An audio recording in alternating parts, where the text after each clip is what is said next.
Well, these plans of writing a book have gotten me thinking in terms of family again that I haven't really had any contact with for quite some time. Uh, the closest thing to a family that I've experienced has been with who I refer to as my granddaughter Nastia. Nastia Day, the gorgeous Ukrainian woman living in Poland. I've been writing to her on Facebook at least 6 or 7 years. She's got incredible talent. She's a beautiful young woman. Uh, she's all. I helped her some financially through the years, getting a visa to go back to Ukraine where she was living in Poland. Some help with buying a keyboard, and I've kind of been there for her. She's offered to help me now, and she refers to how she thinks of me as her grandpa. Her mother is named Olga. She's like family too. My ex-wife Joanne, who is my fourth out of six, we have communication, and her husband's puts up with us using his cell phone to text each other on, so that's cool. But my own children, which is really my fault, I don't have any contact with my daughter Jennifer or my son Christopher. I do have them as they come up or did come up on Facebook. My son doesn't anymore. I'm not sure why. But there's lots of long stories to why those relationships have gone south, mostly due to me and my failures as a father. So just to cut to the chase, back up and punt, I'm coming to whoever. I do have a relationship again with my cousin Patricia Tichy on Facebook and my sister Julia and whatever. And so I'm sort of the patriarch of the Tichy name now. And so if y'all back up and punt, y'all forgive me for whatever I've done uh, to cause damage to the name and the family or whatever. Just please forgive me. I accept the responsibility and pray that suppressing might be that's nothing right now this time. I heard the cart. I think it's drugs or food. Anyway, now that I'm writing this book, and this kind of got me thinking, okay, let's go back and let me try to tell the story as I remember it, not just about me and Dad, but Granddaddy teach him, and he's got some interesting things about him. His wife, Pauline Granger, was her maiden name, and my mother's folks, the Marlettes. I mean, I don't want to get off too much on the history of the whole family, or why not? I mean, I might as well tell the whole story because it's an interesting one. The Marlette side, my granddaddy Marlette was a mechanical genius, an electronic whiz. He had one of the first TVs in High Point, and Dad remembers going to watch it where they put this big bubble kind of screen thing to be able to magnify it. And he was too old to be drafted to go to Pearl Harbor, but after it was attacked, he was hired as a military employee to go and work on the battleships. And he has some stories he could tell about that. He worked for Adams Millis, hosiery mill for all his life. Grandma never worked a day in her life. He, they were they bought two homes and two cars in the garage and an American Dream kind of stuff. The teaching side, my grandfather he was working for the health department. Dad used to joke about how he had to carry a pistol because in those days you try to close down some restaurant out in the country, they might try to kill you. So he had to be ready for that. But and then he went into the ministry. There's so many stories that I could tell. And it's hard for me. It's going to be kind of how it is. I'm going to be talking about something, just rambling on about it. Like how I got my name Tony. My dad they named the first male child William. So William William Joseph was my dad's oldest brother's name. So when Dad came along, they named him William Granger. Granger being my grandma's maiden name. And as a little boy, everybody thought that Dad reminded them of his grandpa, Tone Granger.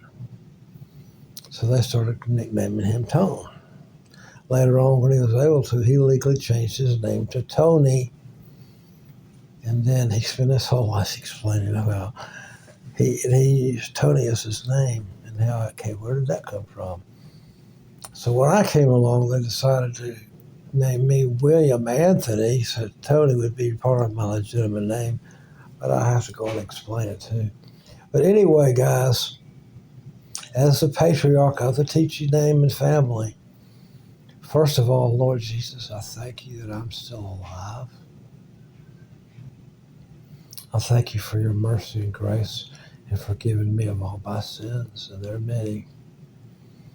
Help me to provide leadership and a new beginning for the Teachy family. In Jesus' name, amen. So, as a part of writing this book, I'm not really writing, I guess I'll do the whole thing on bed, deathbed. I can't remember a new title. Deathbed. I'm going to be doing a lot of it like this, and when I get to the hospice house, I'll be sitting in a chair, maybe, I don't know. But it's going to be a lot of videos, and then pictures and stuff and videos from things Julie sends me. And I want to have to get technologically a little more savvy and get some help from some younger people how to transfer this old video to something they can watch on digital on their phone or on their video, to transfer to videos so they can be watched on YouTube or whatever. There's so many things I can think of that are on those tapes that do exist somewhere. And I guess Julie would be the most likely person to know where they are. Because when me and Sharice, I was a whore, basically, a gigolo. I had one sugar mama, about a 50-year-old woman when I was in my 40s.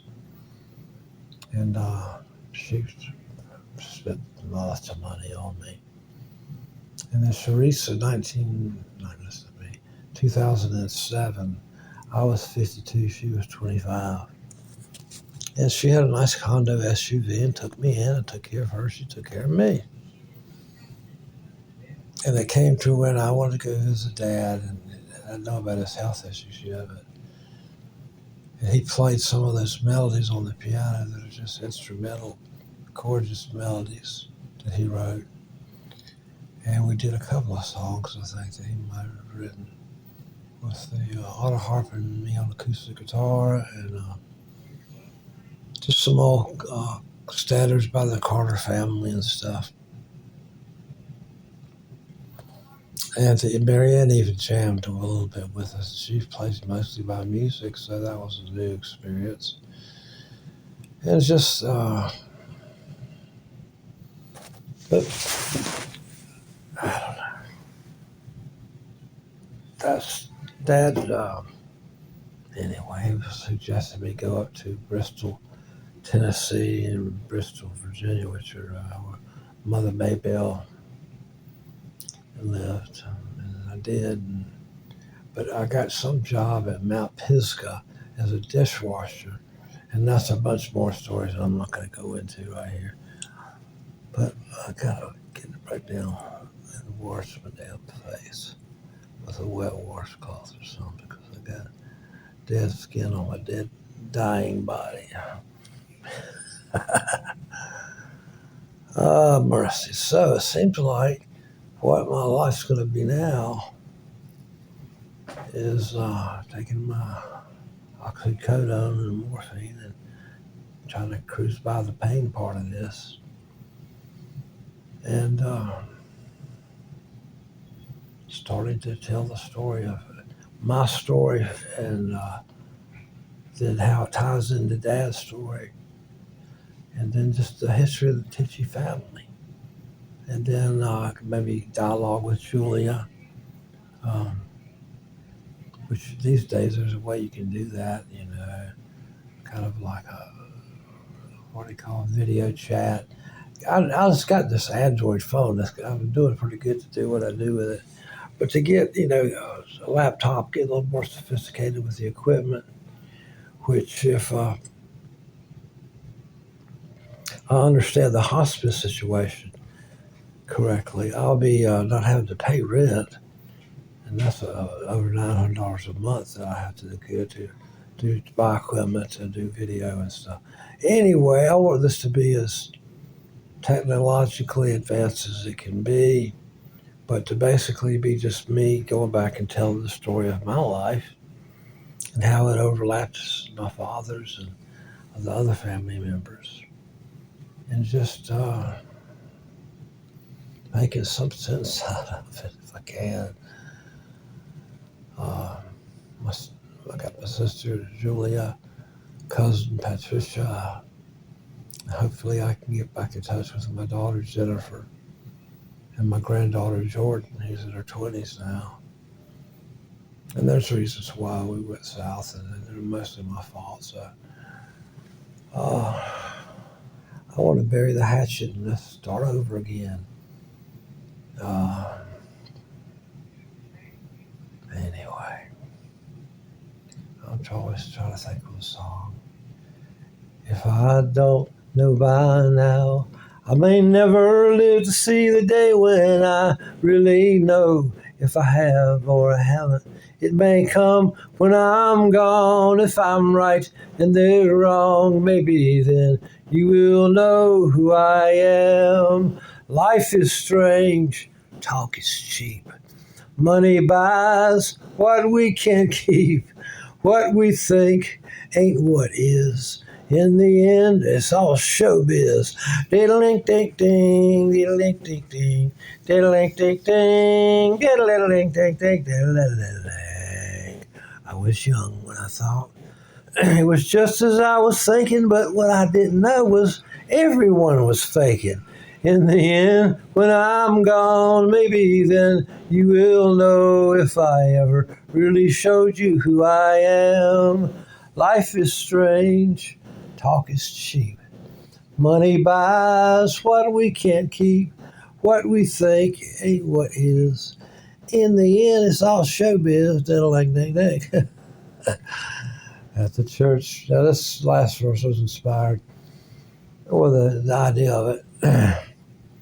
They sent me to live with my dad's folks in the third grade because of my mother's physical and verbal abuse. Partly my dad's fault because he was going on with his lover, and they were fighting about that. But they were always at it.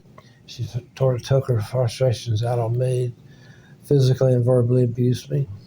So they sent me to live with his folks.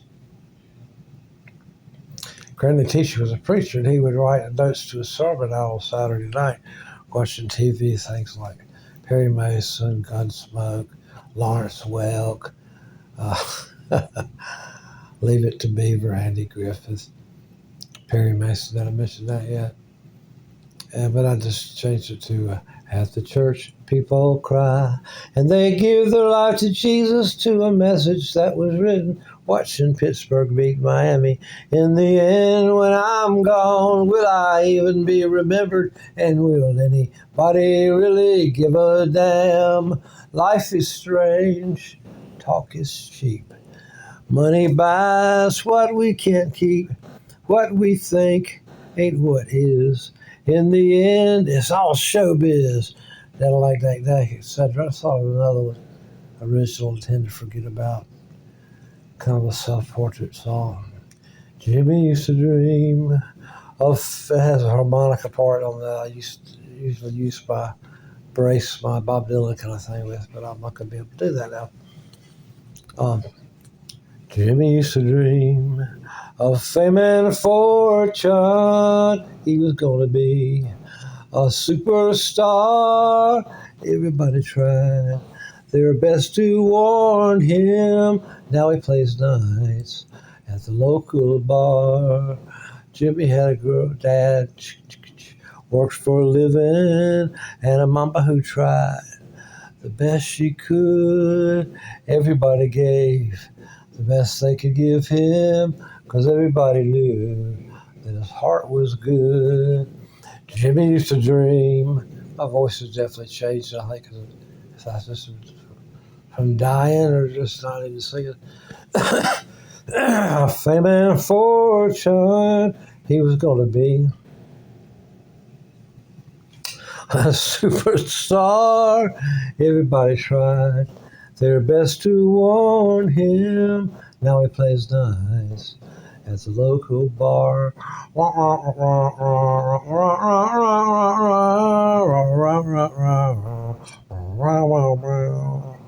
Jimmy had a girl, used to love him. She was gonna be his only one.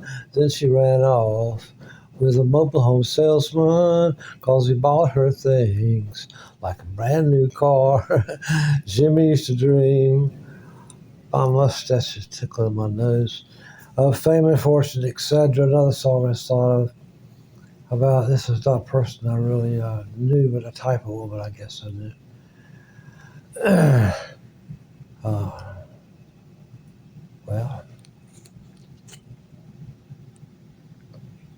I can't think of it now.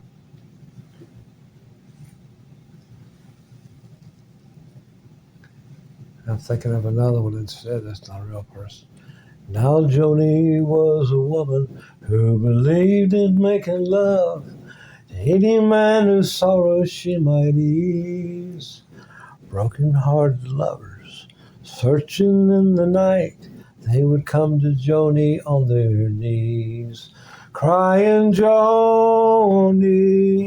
am I still a man? Sometimes I feel so weak and so afraid. Joni, do you understand? Well, I've broken all the promises I've made. And Joni would caress his troubled brow and give a smile, with eyes that say, I love you like you are. And you don't have to prove to me with promises in vain. Just hold me close and let me feel your heart. 'Cause I know just how you feel. Sometimes I feel so weak, so afraid. Yes, love, I really understand. That's just how I got where I am today. Now, Joni was a woman who I never saw again. Sometimes I wish I'd taken her away. But I was drunk and lonely, feeling sorry for myself. There's so many things that I forgot to say. Crying Joni, I'm a slow man, blah, blah, blah, etc. See if I can remember the other one.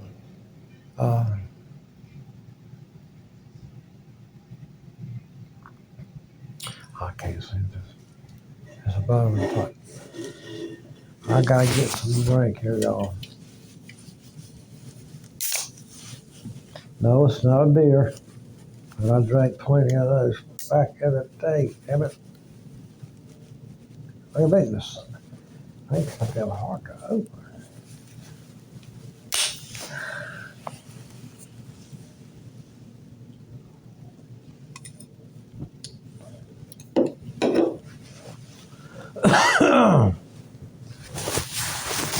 Okay, I thought of the other song.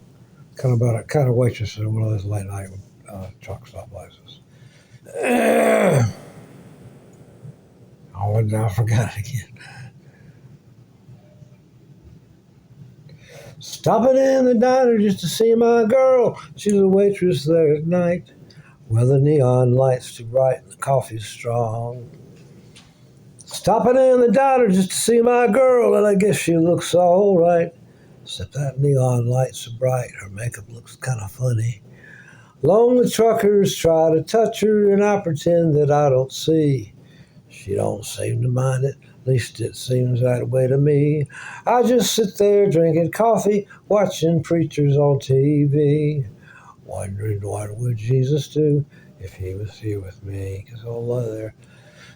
Stopping in the diner just to see my girl, maybe get a bite to eat. Something good and sweet and something crazy. Stopping in the diner just to see my girl, just to hear her say to me, may I help you, please? And it's good to see you. Lonely truckers try to touch her, and I pretend that I don't see. She don't seem to mind it, at least it seems that way to me. I just sit there drinking coffee, watching preachers on TV, wondering what would Jesus do if he was here with me. Stopping in the diners to see my girl, she's a waitress there at night. But there's gonna be a fight if I keep on coming. Stopping in the diners to see my girl, but something just ain't right about a lady in the night waiting tables. Lonely truckers try to touch her, and it goes on. I gotta let off the rest. See if this is known as summer type of thing. I can't remember for sure. Like a sentimental song in the night that you hear on the radio, driving all alone, and it makes you cry, 'cause the one you love is far away in another man's arms. Like a sentimental song in the night that you used to hear together, driving all alone on a country road in your Chevrolet. You would talk a while with her in your arms. You stop to get some coffee and you hope to see a smile, but the waitress has a heart that's broken too. And as she tells her story, you feel better for a while, just knowing someone feels the way you do. Like a sentimental song in the night that you used to hear together, driving all alone on a country road in your Chevrolet. You would talk a while with her in your arms. That's all I can remember that one. Oh, I've written so many damn songs, I can't remember. But that's another reason I'm doing this. You know, I mean, I am dying, and I don't know that I want my songs just to be never heard again or forgotten. I don't want people to hear them and like them. And if it makes money, that's fine. But if not, all the jewelry, that's between you. It's up to you, really. I mean, I'm not going to need it. I don't guess. I just thought of something I wrote for my son, Chris. Son, I'm writing you this letter, 'cause I'm doing so much. Happy to lie. Son, I'm writing you this letter, 'cause I'm doing so much better now it seems. Seems. Son, I'm writing you this letter, 'cause I'm doing so much better now it seems. I've given up the drinking, and I've done a lot of thinking about some things. And I sure would love, this could be just either too hard to love. Sure would love to see you sometime soon, but you live so far away. He's from California. So I'm writing just to tell you that your daddy is a better man today. Better man today. My voice is just changing or getting weak or something. Than your mama Mary. Better man today. Then she finally left alone. Better man today. With a burden hard to carry. Better man today. Wishing I could come back home. Well, I've been looking at some pictures that I took of you when you were 2 or 3. And even as a baby, you sure looked an awful lot like me. And I can still remember how we used to get down on the floor and play. So I'm writing just to tell you that your daddy is a better man today. Better man today than your mama Mary. Better man today than she finally left alone. Better man today with a burden hard to carry. Do, do, do. Better man today. Wishing I could come back home. Boom, boom, boom. I'm a better man today. Wishing I could come back home. You know, it's a sad reality, but the truth is, it's good to be the last chance I'll get to sing these songs for these people that I love.